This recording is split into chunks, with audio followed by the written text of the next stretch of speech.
Chapter 19. A Concert, a Catastrophe, and a Confession. "Marilla, can I go over to see Diana just for a minute?" asked Anne, running breathlessly down from the East Gable one February evening. "I don't see what you want to be traipsing about after dark for," said Marilla shortly. "You and Diana walked home from school together and then stood down there in the snow for half an hour more, your tongues going the whole blessed time, clickety-clack. So I don't think you're very badly off to see her again." "But she wants to see me," pleaded Anne. "She has something very important to tell me." "How do you know she has?" "Because she just signaled to me from her window. We have arranged a way to signal with our candles and cardboard. We set the candle on the windowsill and make flashes by passing the cardboard back and forth. So many flashes means a certain thing. It was my idea, Marilla." "I'll warrant you it was," said Marilla emphatically, "and the next thing you'll be setting fire to the curtains with your signaling nonsense." "Oh, we're very careful, Marilla, and it's so interesting. 2 flashes mean, 'Are you there?' 3 mean yes, and 4, no. 5 mean come over as soon as possible because I have something important to reveal. Diana has just signaled 5 flashes, and I'm really suffering to know what it is." "Well, you needn't suffer any longer," said Marilla sarcastically. "You could go, but you're to be back here in just 10 minutes. Remember that." Anne did remember it and was back in the stipulated time, although probably no mortal will ever know just what it cost her to confine the discussion of Diana's important communication within the limits of 10 minutes. But at least she had made good use of them. "Oh, Marilla, what do you think? You know tomorrow's Diana's birthday. Well, her mother told her she could ask me to go home with her from school and stay all night with her. And her cousins are coming over from Newbridge in a big pung sleigh to go to the debating club concert at the hall tomorrow night. And they are going to take Diana and me to the concert. If you'll let me go, that is. You will, won't you, Marilla? Oh, I feel so excited." "You could calm down then, because you're not going. You're better off at home in your own bed. And as for that club concert, it's all nonsense, and little girls should not be allowed to go out to such places at all." "I'm sure the debating club is a most respectable affair," pleaded Anne. "I'm not saying it isn't, but you're not going to begin gadding about to concerts and staying out all hours of the night. Pretty doings for children. I'm surprised at Mrs. Barry's letting Diana go." "But it's such a very special occasion," mourned Anne on the verge of tears. "Diana has only one birthday in a year. It isn't as if birthdays were common things, Marilla. Prissy Andrews is going to recite 'Curfew Must Not Ring' tonight. That is such a good moral piece, Marilla. I'm sure it would do me lots of good to hear it. And the choir are going to sing 4 lovely pathetic songs that are pretty near as good as hymns. And oh, Marilla, the minister is going to take part. Yes, indeed, he is. He's going to give an address. That will be just about the same thing as a sermon. Please, mayn't I go, Marilla?" "You heard what I said, Anne, didn't you? Take off your boots now and go to bed. It's past 8. "There's just one more thing, Marilla," said Anne with the air of producing the last shot in her locker. "Mrs. Barry told Diana that we might sleep in the spare room bed. Think of the honor of your little Anne being put in the spare room bed. It's an honor you'll have to get along without. Go to bed, Anne, and don't let me hear another word out of you." When Anne, with tears rolling over her cheeks, had gone sorrowfully upstairs, Matthew, who had been apparently sound asleep on the lounge during the whole dialogue, opened his eyes and said decidedly, "Well, now, Marilla, I think you ought to let Anne go." "I don't, then," retorted Marilla. "Who's bringing this child up, Matthew, you or me?" "Well, now you," admitted Matthew. "Don't interfere, then." "Well, now, I ain't interfering. It ain't interfering to have your own opinion, and my opinion is that you ought to let Anne go." "You'd think I ought to let Anne go to the moon if she took the notion, I've no doubt," was Marilla's amiable rejoinder. "I might have let her spend the night with Diana if that was all, but I don't approve of this concert plan. She'd go there and catch cold like as not, and have her head filled up with nonsense and excitement. It would unsettle her for a week. I understand that child's disposition of what's good for it better than you, Matthew." "I think you ought to let Anne go," repeated Matthew firmly. Argument was not his strong point, but holding fast to his opinion certainly was. Marilla gave a gasp of helplessness and took refuge in silence. The next morning, when Anne was washing the breakfast dishes in the pantry, Matthew paused on his way out to the barn to say to Marilla again, "I think you ought to let Anne go, Marilla." For a moment, Marilla looked things not lawful to be uttered. Then she yielded to the inevitable and said tartly, "Very well, she can go, since nothing else will please you." Anne flew out of the pantry, dripping dishcloth in hand. "Oh, Marilla, say those blessed words again."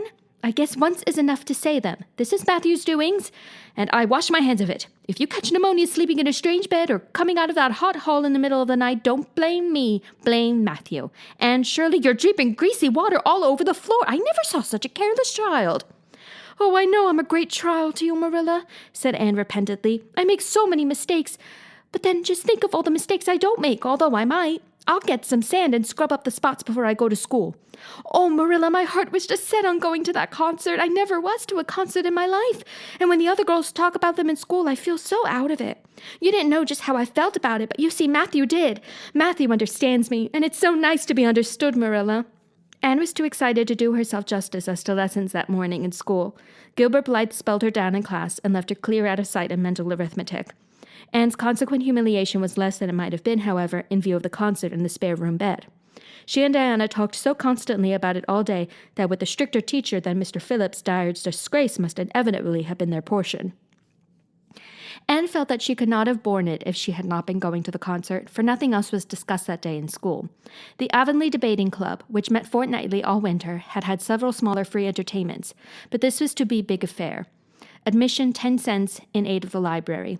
The Avonlea young people had been practicing for weeks, and all the scholars were especially interested in it by reason of older brothers and sisters who were going to take part. Everybody in school over 9 years of age expected to go, except Carrie Sloane, whose father shared Marilla's opinions about small girls going out to night concerts. Carrie Sloane cried into her grammar all the afternoon and felt that life was not worth living. For Anne, the real excitement began with the dismissal of school and increased therefrom in crescendo until it reached to a crash of positive ecstasy in the concert itself. They had a perfectly elegant tea, and then came the delicious occupation of dressing in Diana's little room upstairs. Diana did Anne's front hair in the new pompadour style, and Anne tied Diana's bows with the especial knack she possessed, and they experimented with at least half a dozen different ways of arranging their back hair. At last they were ready, cheeks scarlet and eyes glowing with excitement. True, Anne could not help a little pang when she contrasted her plain black tam and shapeless, tight-sleeved, homemade gray cloth coat with Diana's jaunty fur cap and smart little jacket, but she remembered in time that she had an imagination and could use it. Then Diana's cousins, the Murrays from Newbridge, came. They all crowded into the big pung sleigh among straw and furry robes. Anne reveled in the drive to the hall, slipping along over the satin-smooth roads with the snow crisping under the runners. There was a magnificent sunset, and the snowy hills and deep blue water of the St. Lawrence Gulf seemed to rim in the splendor like a huge bowl or pearl and sapphire brimmed with wine and fire. Tinkles of sleigh bells and distant laughter that seemed like the mirth of wood elves came from every quarter. "Oh, Diana," breathed Anne, squeezing Diana's mittened hand under the fur robe. "Isn't it all like a beautiful dream? Do I really look the same as usual? I feel so different that it seems to me it must show in my looks." "You look awfully nice," said Diana, who, having just received a compliment from one of her cousins, felt that she ought to pass it on. "You've got the loveliest color." The program that night was a series of thrills, for at least one listener in the audience, and as Anne assured Diana, every succeeding thrill was thrillier than the last. When Prissy Andrews, attired in a new pink silk waist with a string of pearls about her smooth white throat and real carnations in her hair, rumor whispered that the master had sent all the way down to town for her, climbed the slimy ladder, dark without one ray of light, Anne shivered in luxurious sympathy. When the choir sang far above the gentle daisies, Anne gazed at the ceiling as if it were frescoed with angels. When Sam Sloane proceeded to explain and illustrate how Sockery set a hen, Anne laughed until people sitting near her laughed too, more out of sympathy with her than with amusement at a selection that was rather threadbare even in Avonlea. And when Mr. Phillips gave Mark Antony's oration over the dead body of Caesar in the most heart-stirring tones, looking at Prissy Andrews at the end of every sentence, Anne felt that she could rise and mutiny on the spot if but one Roman citizen led the way. Only one number on the program failed to interest her. When Gilbert Blythe recited Bingen on the Rhine, Anne picked up Rhoda Murray's library book and read it until he had finished, when she sat rigidly stiff and motionless while Diana clapped her hands until they tingled. It was 11 when they got home, sated with dissipation, but with the exceeding sweet pleasure of talking it all over still to come. Everybody seemed asleep, and the house was dark and silent. Anne and Diana tiptoed into the parlor, a long, narrow room out of which the spare room opened. It was pleasantly warm and dimly lighted by the embers of a fire in the grate. "Let's undress here," said Diana. "It's so nice and warm." "Hasn't it been a delightful time?" sighed Anne rapturously. "It must be splendid to get up and recite there. Do you suppose we will ever be asked to do it, Diana?" "Yes, of course, someday. They're always wanting the big scholars to recite. Gilbert Blythe does often, and he's only 2 years older than us." "Oh, Anne, how could you pretend not to listen to him? When he came to the line, 'There's another, not a sister,' he looked right down at you." "Diana," said Anne with dignity, "you are my bosom friend, but I cannot allow even you to speak to me of that person. Are you ready for bed? Let's run a race and see who'll get to the bed first." The suggestion appealed to Diana. The two little white-clad figures flew down the long room, through the spare room door, and bounded on the bed at the same moment. And then something moved beneath them. There was a gasp and a cry, and somebody said in muffled accents, "Merciful goodness!" Anne and Diana were never able to tell just how they got off that bed and out of the room. They only knew that after one frantic rush, they found themselves tiptoeing shiveringly upstairs. "Oh, who was it? What was it?" whispered Anne, her teeth chattering with cold and fright. "It was Aunt Josephine," said Diana, gasping with laughter. "Oh, Anne, it was Aunt Josephine, however she came to be there. Oh, and I know she will be furious. It's dreadful. It's really dreadful. But did you ever know anything so funny, Anne?" "Who is your Aunt Josephine?"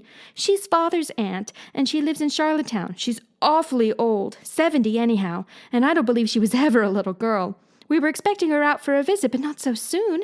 She's awfully prim and proper, and she'll scold dreadfully about this, I know. Well, we'll have to sleep with Minnie May, and you can't think how she kicks." Mrs. Josephine Barry did not appear at the early breakfast the next morning. Mrs. Barry smiled kindly at the two little girls. "Did you have a good time last night? I tried to stay awake until you came home, for I wanted to tell you Aunt Josephine had come, and that you would have to go upstairs after all, but I was so tired I fell asleep. I hope you didn't disturb your Aunt Diana." Diana preserved a discreet silence, but she and Anne exchanged furtive smiles of guilty amusement across the table. Anne hurried home after breakfast, and so remained in blissful ignorance of the disturbance which presently resulted in the Barry household until the late afternoon, when she went down to Mrs. Lynde's on an errand for Marilla.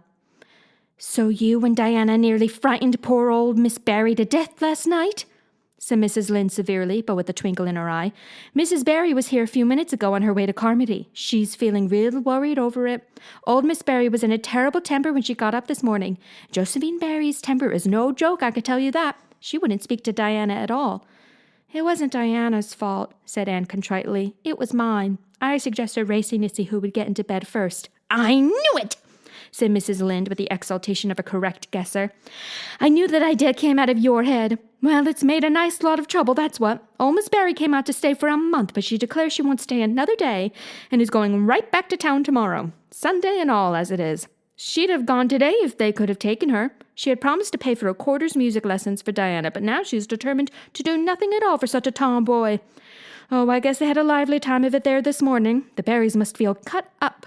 Old Miss Barry is rich, and they'd like to keep on the good side of her. Of course, Mrs. Barry didn't say just that to me, but I'm a pretty good judge of human nature, that's what."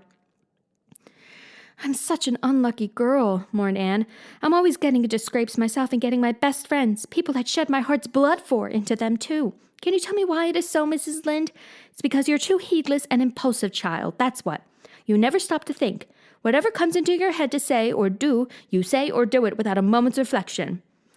"Oh, but that's the best of it," protested Anne. "Something just flashes into your mind, so exciting, and you must out with it. If you stop to think it over, you spoil it all. Haven't you never felt that yourself, Mrs. Lynde?" No, Mrs. Lynde had not. She shook her head sagely. "You must learn to think a little, Anne, that's what. The proverb you need to go by is, 'Look before you leap,' especially into spare room beds." Mrs. Lynde laughed comfortably over her mild joke, but Anne remained pensive. She saw nothing to laugh at in the situation, which to her eyes appeared very serious. When she left Mrs. Lynde, she took her way across the crusted fields to Orchard Slope. Diana met her at the kitchen door. "Your Aunt Josephine was very cross about it, wasn't she?" whispered Anne. "Yes," answered Diana, stifling a giggle with an apprehensive glance over her shoulder at the closed sitting-room door. "She was fairly dancing with rage, Anne. Oh, how she scolded. She said I was the worst-behaved girl she ever saw, and that my parents ought to be ashamed of the way they had brought me up. She says she won't stay, and I'm sure I don't care, but Father and Mother do." "Why didn't you tell them it was my fault?" demanded Anne. "It's likely I'd do such a thing, isn't it?" said Diana with just scorn. "I'm no telltale, Anne Shirley, and anyhow I was just as much to blame as you." "Well, I'm going in to tell her myself," said Anne resolutely. Diana stared. "Anne Shirley, you'd never. Why, she'll eat you alive." "Don't frighten me any more than I'm frightened," implored Anne. "I'd rather walk up to a cannon's mouth, but I've got to do it, Diana. It was my fault, and I've got to confess. I've had practice at confessing, fortunately." "Well, she's in the room," said Diana. "You could go in if you want to. I wouldn't dare, and I don't believe you'll do a bit of good." With this encouragement, Anne bearded the lion in its den, that is to say, walked resolutely up to the sitting-room door and knocked faintly. A sharp "Come in" followed. Miss Josephine Barry, thin, prim and rigid, was knitting fiercely by the fire, her wrath quite unappeased and her eyes snapping through her gold-rimmed glasses. She wheeled around in her chair, expecting to see Diana, and beheld a white-faced girl whose great eyes were brimmed up with a mixture of desperate courage and shrinking terror. "Who are you?" demanded Miss Josephine Barry without ceremony. "A man of Green Gables," said the small visitor tremulously, clasping her hands with her characteristic gesture, "and I've come to confess, if you please." "Confess what?" "That it was all my fault about jumping into bed on you last night. I suggested it. Diana would never have thought of such a thing, I am sure. Diana is a very ladylike girl, Miss Barry, so you must see how unjust it is to blame her." "Oh, I must, eh? I rather think Diana did her share of the jumping at least. Such carryings on in a respectable house." "But we were only in fun," persisted Anne. "I think you ought to forgive us, Miss Barry, now that we've apologized. And anyhow, please forgive Diana and let her have her music lessons. Diana's heart is set on her music lessons, Miss Barry, and I know too well what it is to set your heart on a thing and not get it. If you must be cross with anyone, be cross with me. I've been so used in my early days to having people crossed at me that I can endure it much better than Diana can." Much of the snap had gone out of the old lady's eyes by this time, and was replaced by a twinkle of amused interest. But she still said severely, "I don't think it is any excuse for you that you were only in fun. Little girls never indulged in that kind of fun when I was young. You don't know what it is to be awakened out of a sound sleep after a long and arduous journey by two great girls coming bounce down on you." "I don't know, but I can imagine," said Anne eagerly. "I'm sure it must have been very disturbing. But then there is our side of it, too. Have you any imagination, Miss Barry? If you have, just put yourself in our place. We didn't know there was anybody in that bed, and you nearly scared us to death. It was simply awful the way we felt. And then we couldn't sleep in the spare room after being promised. I suppose you are used to sleeping in spare rooms, but just imagine what you would feel like if you were a little orphan girl who had never had such an honor." All the snap had gone by this time. Miss Barry actually laughed, a sound which caused Diana, waiting in speechless anxiety in the kitchen outside, to give a great gasp of relief.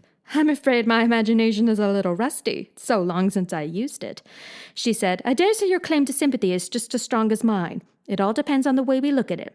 Sit down here and tell me about yourself."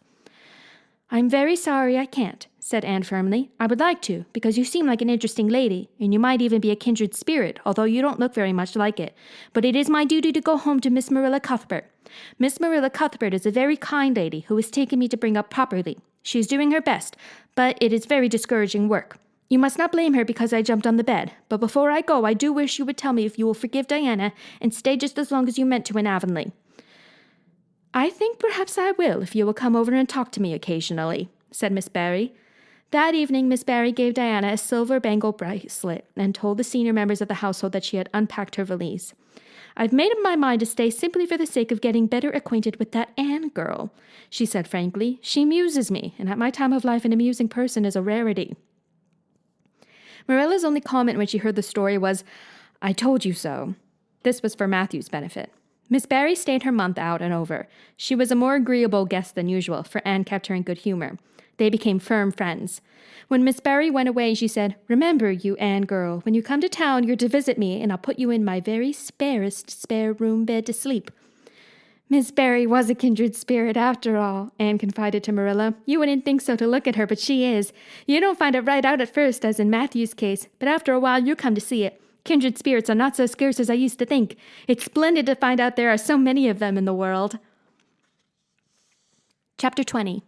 A Good Imagination Gone Wrong. Spring had come once more to Green Gables, the beautiful, capricious, reluctant Canadian spring, lingering along through April and May in a succession of sweet, fresh, chilly days, with pink sunsets and miracles of resurrection and growth. The maples in Lover's Lane were red-budded, and little curly ferns pushed up around the dryad's bubble. Away up in the barrens, behind Mr. Silas Sloane's place, the mayflowers blossomed out, pink and white stars of sweetness under their brown leaves. All the schoolgirls and boys had one golden afternoon gathering them, coming home in the clear, echoing twilight with arms and baskets full of flowery spoil. "I'm so sorry for people who live in lands where there are no mayflowers," said Anne. "Diana says perhaps they have something better, but there couldn't be anything better than mayflowers, could there, Marilla? And Diana says that they don't know what they are like, they don't miss them. But I think that is the saddest thing of all. I think it would be tragic, Marilla, not to know what mayflowers are like and not to miss them. Do you know what I think mayflowers are, Marilla? I think they must be the souls of the flowers that died last summer, and this is their heaven. But we had a splendid time today, Marilla. We had our lunch down in a big mossy hollow by an old well. Such a romantic spot. Charlie Sloane dared Artie Gillis to jump over it, and Artie did because he wouldn't take a dare. Nobody would in school. It is very fashionable to dare. Mr. Phillips gave all the Mayflowers he found at Prissy Andrews, and I heard him say, "Sweets to the sweet." He got that out of a book, I know. But it shows he has some imagination. I was offered some Mayflowers too, but I rejected them with scorn. I can't tell you the person's name because I have vowed never to let it cross my lips. We made wreaths of the Mayflowers and put them on our hats, and when the time came to go home, we marched in procession down the road, 2 by 2, with our bouquets and wreaths, singing "My Home on the Hill." Oh, it was so thrilling, Marilla. All Mr. Silas Sloane's folks rushed out to see us, and everybody we met on the road stopped and stared after us. We made a real sensation. "Not much wonder, such silly doings," was Marilla's response. After the Mayflowers came the violets, and Violet Vale was empurpled with them. Anne walked through it on her way to school with reverent steps and worshipping eyes, as if she trod on holy ground. "Somehow," she told Diana, "when I'm going through here, I don't really care whether anybody gets ahead of me in class or not. But when I'm up in school, it's all different, and I care as much as ever. There's such a lot of different Annes in me. I sometimes think that is why I'm such a troublesome person. If I was just the one Anne, it would be ever so much more comfortable, but then it wouldn't be half so interesting." One June evening, when the orchards were pink-blossomed again, when the frogs were singing silvery sweet in the marshes about the head of the Lake of Shining Waters, and the air was full of the savor of clover fields and balsamic fir woods, Anne was sitting by her gable window. She had been studying her lessons, but it had grown too dark to see the book, so she had fallen into wide-eyed reverie, looking out past the boughs of the Snow Queen, once more bestarred its tufts of blossom. In all essential respects, the little gable chamber was unchanged. The walls were as white, the pincushion as hard, the chairs as stiffly and yellowly upright as ever. Yet the whole character of the room was altered. It was full of a new, vital, pulsing personality that seemed to pervade it and to be quite independent of schoolgirl books and dresses and ribbons, and even of the cracked blue jug full of apple blossoms on the table. It was as if all the dreams, sleeping and waking, of its vivid occupant had taken a visible, although immaterial form, and had tapestried the bare room with splendid filmy tissues of rainbow and moonshine. Presently, Marilla came briskly in with some of Anne's freshly ironed school aprons. She hung them over a chair and sat down with a short sigh. She had had one of her headaches that afternoon, and although the pain had gone, she felt weak and tuckered out, as she expressed it. Anne looked at her with eyes limbed with sympathy. "I do truly wish I could have had the headache in your place, Marilla. I would have endured it joyfully for your sake." "I guess you did your part in attending to the work and letting me rest," said Marilla. "You seem to have got on fairly well and made fewer mistakes than usual. Of course, it wasn't exactly necessary to starch Matthew's handkerchiefs. And most people, when they put a pie in the oven to warm up for dinner, take it out and eat it when it gets hot instead of leaving it to be burned to a crisp. But that doesn't seem to be your way, evidently." Headaches always left Marilla somewhat sarcastic. "Oh, I'm so sorry," said Anne penitently. "I never thought about that pie from the moment I put it in the oven till now, although I felt instinctively that there was something missing on the dinner table.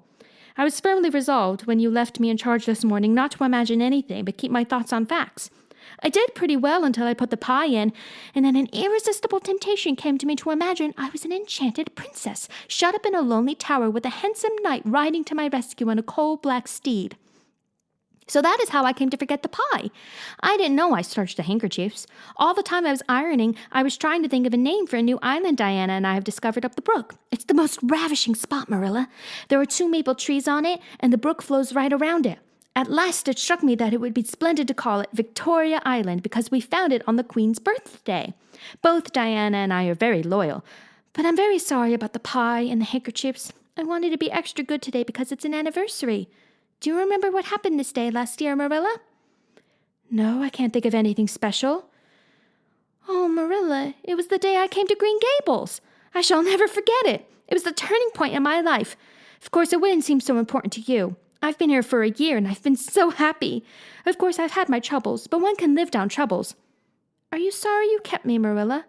"No, I can't say I'm sorry," said Marilla, who sometimes wondered how she could have lived before Anne came to Green Gables. "No, not exactly sorry. If you've finished your lessons, Anne, I want you to run over and ask Mrs. Barry if she'll lend me Diana's apron pattern." "Oh, it's too dark," cried Anne. "Too dark? Why, it's only twilight, and goodness knows you've gone over often enough after dark." "I'll go over early in the morning," said Anne eagerly. "I'll get up at sunrise and go over, Marilla. What has got into your head now, Aunt Shirley? I want that pattern to cut out your new apron this evening. Go at once and be smart, too. I'll have to go around by the road, then, said Anne, taking up her hat reluctantly. Go by the road and waste half an hour. I'd like to catch you. I can't go through the haunted wood, Marilla, cried Anne desperately. Marilla stared. The haunted wood? Are you crazy? What under the canopy is the haunted wood? The spruce wood over the brook, said Anne in a whisper. Fiddlesticks! There is no such thing as a haunted wood anywhere. Who has been telling you such stuff? Nobody, confessed Anne. Diana and I just imagined the wood was haunted. All the places around here are so commonplace. We just got this up for our own amusement. We began it in April. A haunted wood is so very romantic, Marilla. We chose the spruce grove because it's so gloomy. Oh, we have imagined the most harrowing things. There's a white lady walks along the brook just about this time of the night and wrings her hands and utters wailing cries. She appears when there is to be a death in the family. And the ghost of a little murdered child haunts the corner up by Idlewild. It creeps up behind you and lays its cold fingers on your hand, so. Oh, Marilla, it gives me a shudder to think of it. And there's a headless man stalks up and down the path, and skeletons glower at you between the boughs. Oh, Marilla, I wouldn't go through the haunted wood after dark now for anything. I'd be sure that white things would reach out from behind the trees and grab me. Did ever anyone hear the like? Ejaculated Marilla, who had listened in dumb amazement. Anne Shirley, do you mean to tell me you believe all that wicked nonsense of your own imagination? Not believe exactly, faltered Anne. At least I don't believe it in the daylight. But after dark, Marilla, it's different. That is when ghosts walk. There are no such thing as ghosts, Anne. Oh, but there are, Marilla, cried Anne eagerly. I know people who have seen them, and they are respectable people. Charlie Sloane says that his grandmother saw his grandfather driving home the cows one night after he'd been buried for a year. You know, Charlie Sloane's grandmother wouldn't tell a story for anything. She's a very religious woman. And Mrs. Thomas's father was pursued home one night by a lamb of fire with its head cut off, hanging by a strip of skin. He said he knew it was the spirit of his brother and that it was a warning he would die within 9 days. He didn't, but he died 2 years after, so you see it was really true. And Ruby Gillis says, Aunt Shirley, interrupted Marilla firmly, I never want to hear you talking in this fashion again. I've had my doubts about that imagination of yours right along, and this is going to be the outcome of it. I won't countenance any such doings. You'll go right over to Barry's, and you'll go through that spruce grove, just for a lesson and a warning to you, and never let me hear a word out of your head about haunted woods again. Anne might plead and cry as she liked, and did, for her terror was very real. Her imagination had run away with her, and she held the spruce grove in mortal dread after nightfall. But Marilla was inexorable. She marched the shrinking ghost seer down to the spring and ordered her to proceed straightway over the bridge and into the dusky retreats of wailing ladies and headless spectres beyond. Oh, Marilla, how can you be so cruel? Sobbed Anne. What would you feel like if a white thing did snatch me up and carry me off? I'll risk it, said Marilla unfeelingly. You know I always mean what I say. I'll cure you of imagining ghosts into places. March. Now. Anne marched. That is, she stumbled over the bridge and went shuddering up the horrible dim path beyond. Anne never forgot that walk. Bitterly did she repent the license she had given to her imagination. The goblins of her fancy lurked in every shadow about her, reaching out their cold, fleshless hands to grasp the terrified small girl who had called them into being. A white strip of birch bark blowing up from the hollow over the brown floor of the grove made her heart stand still. The long-drawn wail of 2 old boughs rubbing against each other brought out the perspiration and beads on her forehead. The swoop of bats in the darkness over her was as the wings of unearthly creatures. When she reached Mr. William Bell's field, she fled across it as pursued by an army of white things, and arrived at the Barry kitchen door so out of breath that she could hardly gasp out her request for the apron pattern. Diana was away, so that she had no excuse to linger. The dreadful return journey had to be faced. Anne went back over it with shut eyes, preferring to take the risk of dashing her brains out among the boughs to that of seeing a white thing. When she finally stumbled over the log bridge, she drew one long shivering breath of relief. Well, so nothing caught you? Said Marilla unsympathetically. Oh, Marilla, chattered Anne. I'll be contented with commonplace places after this.